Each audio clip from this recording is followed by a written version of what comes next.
You must be able to get to this place in your life where you don't use the evidence of your senses, what your eyes tell you, what your ears tell you.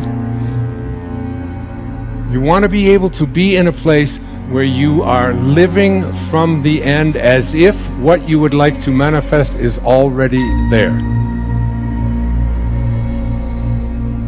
We hold ourselves back with self-limiting beliefs. We tell ourselves that we're limited in some way, when in reality, it's probably not true at all. We, to a great extent, behave, think, react because of some previous experience that we've had. And we feel that this thing that happens to us is reality. It is facts that we have to face and accept and cope with. See? It's always something other than you. You don't recognize it as an integral part of your own being. You are not just this irresponsible little mouse that's been chucked down into this world, but that you are really doing this work. You're running it. One of the great rules, by the way, one of the most important of all principles, is to challenge your self-limiting beliefs. You see, we are all plagued by self-limiting beliefs. Beliefs that we tell ourselves, things that we tell ourselves to hold ourselves back. We shoot ourselves in our own feet and then we admire our own marksmanship. So when you begin to look at your past, give an interpretation that empowers you. That's where I used to be. That's not where I am now. Ask one simple question. How extraordinary can I become? What am I capable of? What are my limits? How far can I push myself? But all by doing one simple thing. Pushing myself to get better every day. But from you are amazing. You hear me? You are amazing. And the day you recognize you're amazing, the day you understand how amazing you are, everything changes. And I need you to understand something. When you recognize who you are, when you realize how amazing you are, there's just certain things you're not going to do no more. Come out here with what you got. You don't have enough money? Don't worry about it. You got the dream. You got the idea. You don't have enough resources? Don't worry about it. You need some help? Don't worry about it. You get out here in the arena, someone will look at you and become inspired and say, hey, can I help you? But if you're sitting up on the bleachers, nobody's going to ask you anything. You've got to get into the flow of action. Nelson Mandela, in his talk, said, our great problem is not that we feel that we are powerless, but that deep down inside we feel that we are powerful beyond measure. It's an incredible thought. It's almost a scary thought, isn't it? But it's also true, because the powers that you have are extraordinary.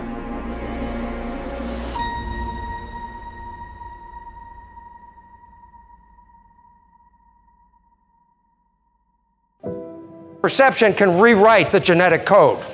When you're under stress, you will rewrite your genes. It's built into every one of your cells. You have genetic engineering genes. The function of these genes is if you find stress that the body cannot seem to get out of, the body will make an effort to change its structure to get out of the problem. And of course, the issue is this. What if your perception wasn't real? And you change your genes? Now you're in deep doo-doo.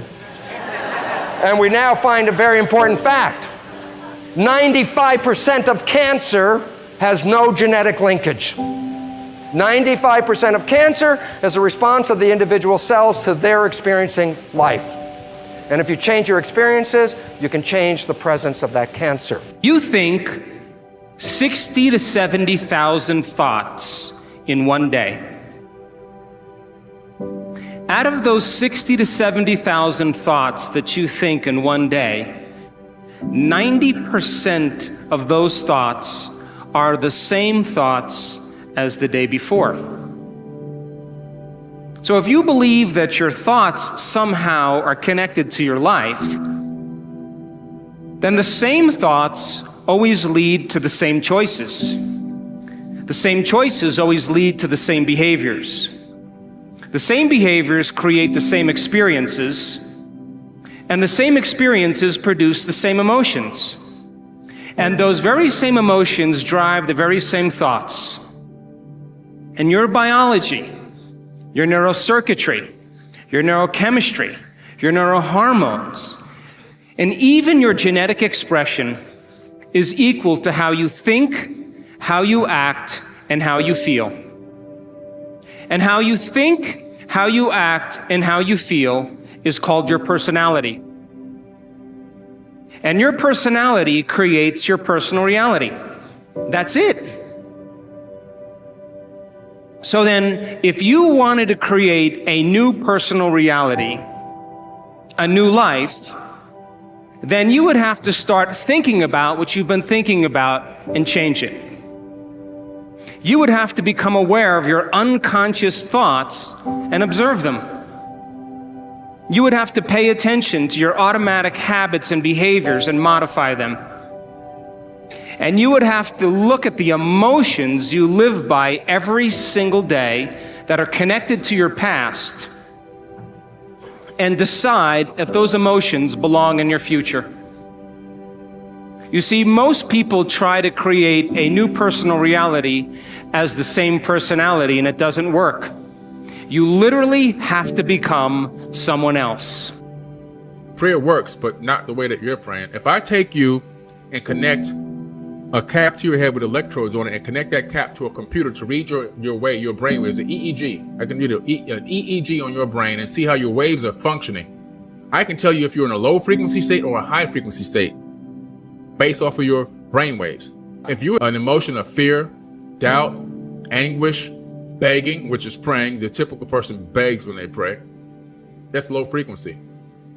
Now, if I take you with that same exact technology and connect it to a computer, and to read your brainwaves, and I have you in a position of upright power, understanding, commanding, unconditional love, happiness. Now it's going to be high frequency waves going to the computer. The universe reads waves low frequency and high frequency. It knows low and high, and guess what? It's going to give you back whatever you give it.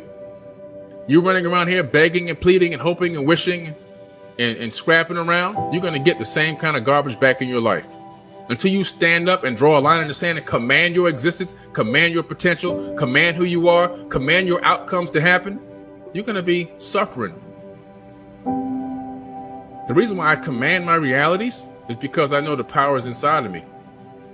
So I command myself. I don't get on an airplane and pray to arrive at my destination safely. I command I arrive at my destination safely. I command it. Why? Because the same power of the Creator is inside of my body. I don't, please help me make sure I get there right on time and I arrive safely. No, that's a slave's mentality. I'm not a slave. I got the power of the Creator flowing through every atom in my body. So that I have a fraction of that power in me. I'm going to command things with confidence. My prayer is, I command it. That's it. I'm done. That's the whole prayer. That's the whole prayer. There's nothing else for me to say. There's nothing else to say. Command it. Walk in your true power. Another major assumption is that we're equivalent to genetic automatons. We have genes, they control us, we don't control the genes, and therefore we're sort of like victims of our heredity. You got cancer running in your family, you say, oh my goodness, I'm going to get the cancer, I got the genes, or Alzheimer's, or diabetes, whatever. This is completely false, because it turns out genes control nothing. It's really the environment that is controlling the genes, and more importantly, our perception of the environment. How we see the world, what we think about the world is adjusting our genetics. So we find out disease, 1% of disease is connected to genetics. 90% or more of disease is connected to how we live in the world, because how we live in the world is altering or affecting our genetic activity. So what we know and what we believe is changing our reality constantly. Right, because the new science is called epigenetics. And what it means is this: our beliefs and how we see the world, we change our genetics. So rather than being victims, which we have believed all the way up to now, we are the masters.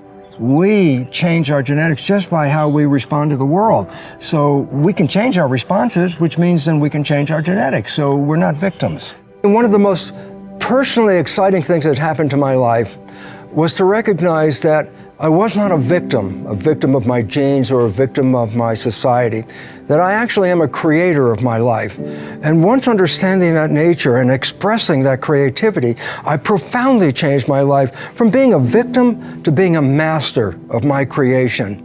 And today, I have such a wonderful life that it actually has no comparison to the first 40 years of my life where I lived under the programming that I received as a child. Today, I've created such a joyous, wonderful life that I look forward every day to waking up to have another day on this beautiful planet.